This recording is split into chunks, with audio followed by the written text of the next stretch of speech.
Unfiltered opinions. Sometimes you have ideas and you're not quite sure why. As you secure the bag. Sometimes you meet people and realize there's probably a reason why you stayed in touch. Just listen. Sometimes all the pieces just come together by themselves. I'm Jimmy Moyaha. And I'm Simon Brown. Welcome to Insider Exchange.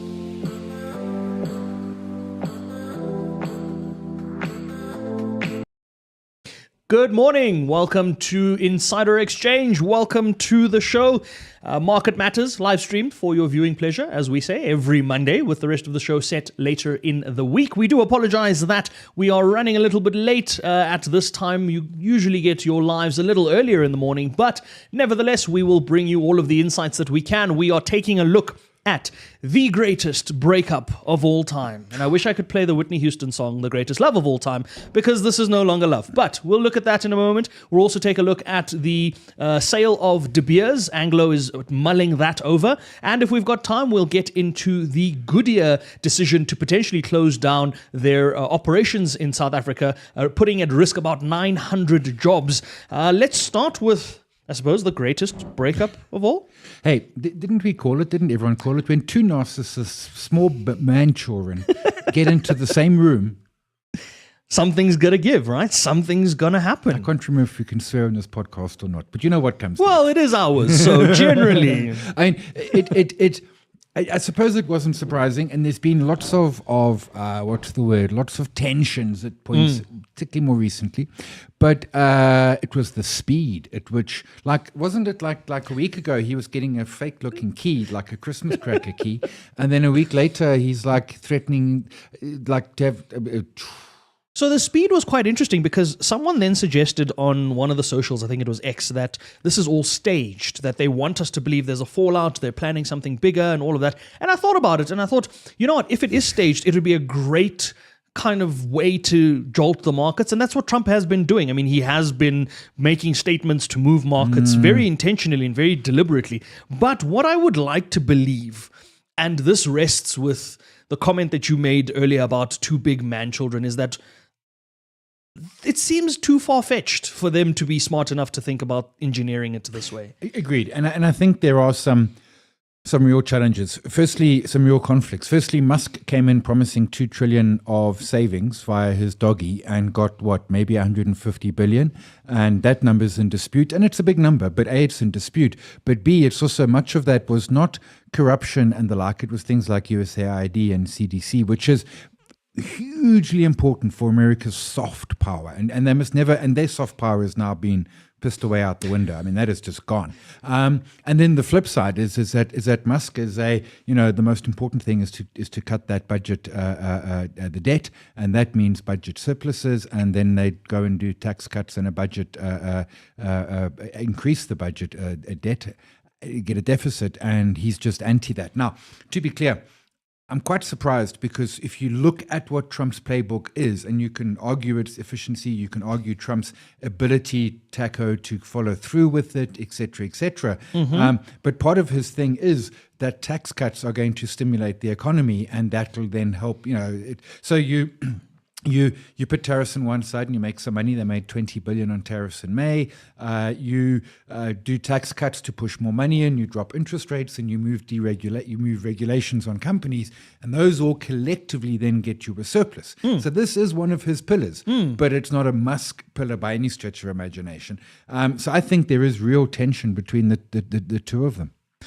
It's weird because when you look at the tension and you look at just some of the comments that are being made, one person is attacking another person's character, the other one's saying, oh, you're just jealous. Then there's a bill involved. And like you said, if this is part of Trump's bigger plan, part of that is what we've spoken about as well, is reducing the value of the dollar, the reliance of the dollar in the global ecosystem, because one, your interest payments come down from a USD perspective on the bonds that you then roll over. But two, you're also then almost effectively achieving that reset that we spoke about a couple of episodes ago. So there are a lot of kind of both sides to the equation that make sense and make for both arguments. But I think ultimately, when you look at it and you're like, but guys, this is almost as nasty as Diddy and 50 Cent, right? and that's a public thing that's been going on for many, many years. But I mean, I don't want to say unbecoming, because that implies that we expected better from Orange Mussolini and... No, I mean, look, we do expect better from the president of the US, but not this president of the United States. Fair enough. And it is, I mean, it's also, remember, there was a 130-day thing, which is at about now, so hence the key and everything else. And of course the poor MAGA heads are just so confused. It's like who do we love? It turns out, the Washington Post did a survey. It turns out the MAGA heads are quite happy to throw Elon Musk under the bus. But Elon Musk has got a problem here, because Trump is not. He is quite happy to go after his enemies. We have seen this happening in real time.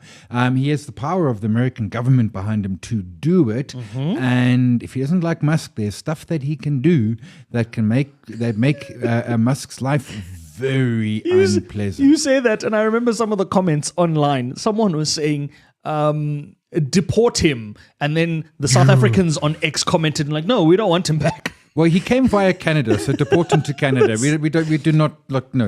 Yeah, but to your point, Si, there's a lot that the president of the United States can do. He's empowered to do those sorts of things. He has shown to do it. I mean, to be clear. Yeah. The one thing that I am appreciating about this fallout is the market reaction.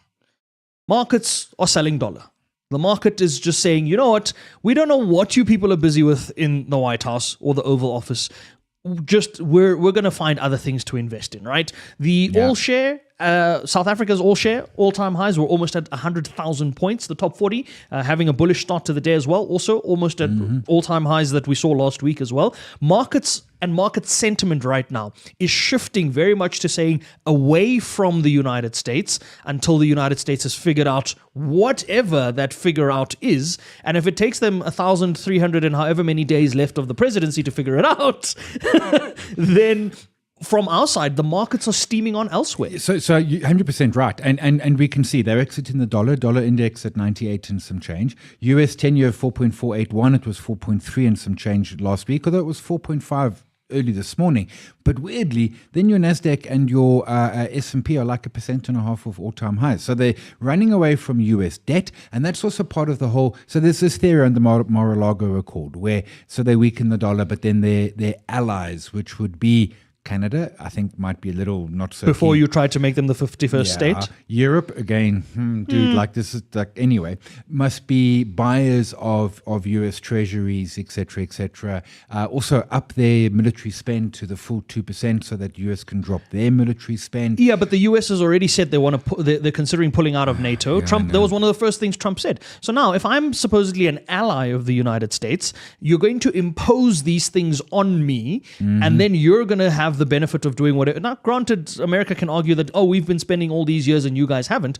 But this is something we touched on last week as well, was Germany's come out to say they're going to increase their military spend. And now the world is like, do we really need a German military? Now, that's a whole other conversation for another day. Again, we're putting a pin in that. But markets are very responsive to what's happening.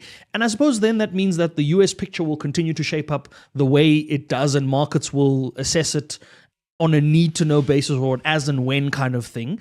And perhaps that's exactly what we need right now. Yeah, sure. What we also have, remember, today's 9 June. You know what happens 9 July? 90 days. Oh. So he was always vague about the Who's 90 days? Trump's 90 days. No, but who's 90 days? China's 90 days? Our 90 days? Europe's 90 days? There's different 90 days all over the place. And was it 90 days from when he said 90 days? Was it 90 days from Liberation Day? We're not sure. Short answer is he had a cup of coffee with the UK and a telephone call. Actually, they actually met in Switzerland with China. But there's nothing happening, although apparently China has lifted the brake on some of the restrictions on critical rare earth minerals. And there is a meeting coming up with China. Trump posted about it, saying that he's deploying, I think, Secretary Besant and someone else to go meet with China to move the trade deal ahead. So there seems to be some urgency there. We don't know what's happening there. We'll keep an eye on that. But I do want to take a look at Anglo. Quick backstory summary. If you haven't been on our channel for the last year, we don't know where you've been. That's your own fault. We'll come back to that. But backstory on Anglo. They received a buyout offer from BHP. They rejected it. They said they were going to unbundle themselves unlock more value themselves that way. They sold off bits and pieces of some of their businesses. I think it was Amplatz. They sold off about 5% in an accelerated book build. They did another 5%. And now they're looking to sell De Beers. And the De Beers sale is particularly interesting because the diamond market doesn't look anything near the way it did pre-lab-grown diamonds. So enter lab-grown diamonds. De Beers has their own lab-grown kind of business unit. That isn't doing well. They are shutting that down. But lab-grown diamonds have affected the price of diamonds in general, and diamonds are cheaper than they've been in a very long time. And I'd go even further back. But De Beers essentially was a cartel. During the Second World War, the Oppenheimers considered taking millions and trillions of carats out into the Atlantic Ocean and just dumping it because there was too many diamonds in the world. And this was one way to solve that problem. So they had an absolute cartel. The Oppenheimers couldn't visit America because cartels are illegal in America, and therefore you go to jail. Anyway, that's been resolved. So I suppose this would be around Harry Oppenheimer's time. Not Nicky Oppenheimer. Yeah, so correct. Harry Oppenheimer, This is Harry. then Nicky Oppenheimer, and now Jonathan Oppenheimer, the son. So Harry Oppenheimer's son. But the problem they have, as you say, is lab grown. Now, I see that De Beers is actually shutting down their lab grown division. Yes. So they started for industrial use. Why spend big money when you could spend little money? Then everyone's like, well, why not just make them all in a microwave? And I appreciate it's a fancy microwave. But the problem that they have is, you walk through the fancy stores and you look at the diamonds and you've got your real and your lab grown, and they're identical. The only difference is price. Well, actually, the lab grown is even better. Yeah. So again, the lab grown is better because it can be perfected under certain conditions and all of that. But De Beers has come out with a very interesting standpoint on it. And I suppose it's because you have been the cartel that's operated in the space for so long. They've said they're going to continue with natural grown diamonds, but they're going to specifically aim the natural grown diamond towards a higher end market, towards higher end uses. And I'm like, that's one way to protect the one market you have a monopoly in, because the threat of lab-grown is a very real threat. So I suppose the question then becomes, from a sale perspective, who buys De Beers? It's a good question. So, it's down to 4.1 billion. They've written it down from they wrote down 2.9 just recently. And at one point, I think when Botswana took a stake, it was valued closer to 10 billion. Botswana is the big loser here, but that's a different story. Who buys it? Richmond. Absolutely. Who else? Absolutely. You could buy it. We could buy it for our respective partners. But really, 4.1? It's a lot of billions. It's a lot of billions, eh? It's a lot of billions. I don't know. Look, at the right price, anything. Yeah. So, and in essence, so they might spin it out and try and list it. That's really throwing them under the bus. They've got it. They're carrying it at $4.1 billion on their books at this time. If someone offered them 2 or 3, that's 2 or 3 billion you didn't have. They would grab at it. Richmond's got 6 billion euros of cash on their balance sheet. But does Richmond want all this challenge? And to be clear, they're in a different part of the supply chain. Do they now want to become so not? Do they want to go Richmond? back into the supply chain? Okay, then the Oppenheimer family themselves. Oh no, the Oppenheimer family dodged that bullet and sold that double quick time. There are some big diamond miners, but I'm not sure. But again, it comes down to use case, right? So if you see a future for the luxury in that space, a Richmond makes sense. But at the same time, you could very easily phone a... there's a Russian company. Yeah. No, who may be the largest diamond producer globally. Maybe 31% share. They might want it. They might want it, but you would also... Rio Tinto has a diamond division. I would just phone Bernard Arnault, because LVMH doesn't have a diamond thing in there, and he likes buying luxury things. Yeah, but mining, hey? Yeah. But you can put it into your handbags, and then you can put it into your watches, and you can put it into the rest of the luxury products that you produce. Yeah, but you can just go buy the diamonds. Now you've got to mine. Fair enough. Now you've got to worry about mining concerns and things. Yeah. So the big ones are Alrosa, I'd never heard of. That's Russian. Then De Beers, which is about 29% market share. Alrosa is 31%. Debswana, which of course actually is De Beers. They're confusing. Rio Tinto at about 17 million carats. So that's about 15% market share. And then Dominion Diamond, based in Canada, about 7 million carats. So that's 7% market share. I don't know who buys it. Everyone's running around and buying copper. Exciting, copper. But you've got use case for copper. Exactly. Gold, because it's at record Store highs, value, etc. jewelry. Why do you want to buy something which is I mean, we can debate the validity of diamonds, but that diamonds are forever was a clever campaign. But prices are under pressure from lab-grown diamonds. And the lab-grown market is not suddenly going to disappear because it's No. proven that it can stay. Yeah. So you're in a declining industry, a declining demand industry. I don't know who would want to, I mean, who wants to, I mean, again, at the right price, anything's a deal. But I mean, from a diamond perspective, the point that De Beers made around the fact that we still are targeting a high-end market, that could have a place. I mean, there's always a place for ultra luxury where it doesn't make sense why it's obscenely expensive, and so people do that. So this is a real diamond becomes a status symbol. That's the problem it. is you've got to walk around and tell everyone. It's like people who do, what's that, how do you know that someone, because they tell you. Because they tell you. And so they've got to walk around with a sticker that says this is real, which is a little trashy. Which Or a makes- diamond tester that says, do you want to test it? But the diamond tester passes the same test on the lab grown as well, because that's technically an a authentic diamond. diamond as well. Correctamundo. All right, so we don't know who's going to buy De Beers. We don't know how the greatest breakup of all is going to end. What we do know is that all of these impact the markets, and markets have a strange way of reacting to things. So we'll keep an eye on things. We might just see a Richmond come in and make a surprise offer. We might even see someone else make an offer. We'll let you know. But we're going to leave Market Matters on that note because that's all we have time for, unfortunately.